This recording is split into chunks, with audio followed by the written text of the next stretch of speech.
Magandang araw po sa lahat. Sa Senate hearing po ngayong araw po, involving Alice Guo and company pa rin with the attendance of new resource person, more particularly the Mayor of Suwal, Pangasinan, si Mayor Kalugay.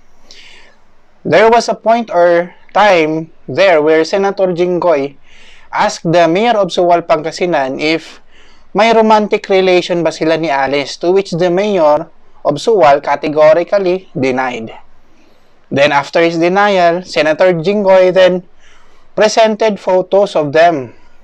And I mean photos of Mayor Suwal of Pangasinan and Alice being together na may flowers pa with matching t-shirts na mahirap isiping nagkataon lang or talagang magkaibigan lang talaga sila despite the obvious romantic vibes of the photos presented.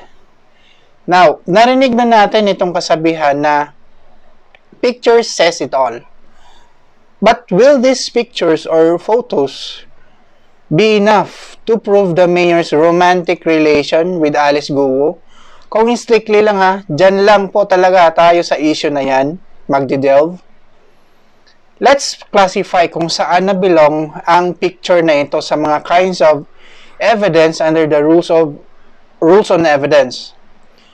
Kapag pictures po na gagamitin plainly to prove relation or culpability, this is what is called as object evidence.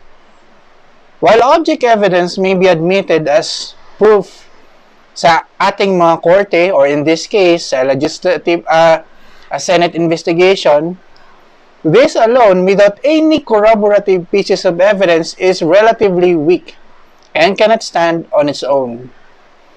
Kaya apart from showing pictures, kailangan merong attendance ng mga circumstantial pieces of evidence to back up this up and to really justify the value of the picture, like affidavit of witnesses or yung tao personally na nakawitness talaga sa relationship ng dalawang ito, at yung affidavit of the person who personally took the photo to prove its genuineness and authenticity.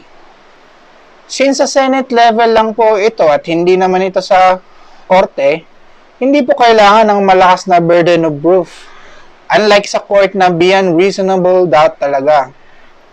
Although presentation of this picture showing Mayor Kalugay of Suwal, Pangasinan and Alice Guo having what it seems to be a romantic connection may show romantic relationship between them, okay lang po ito sa Senate investigation.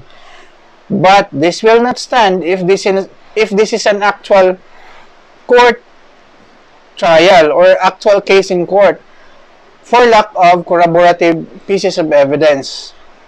Sana po ay may natutunan tayo today. Salamat po!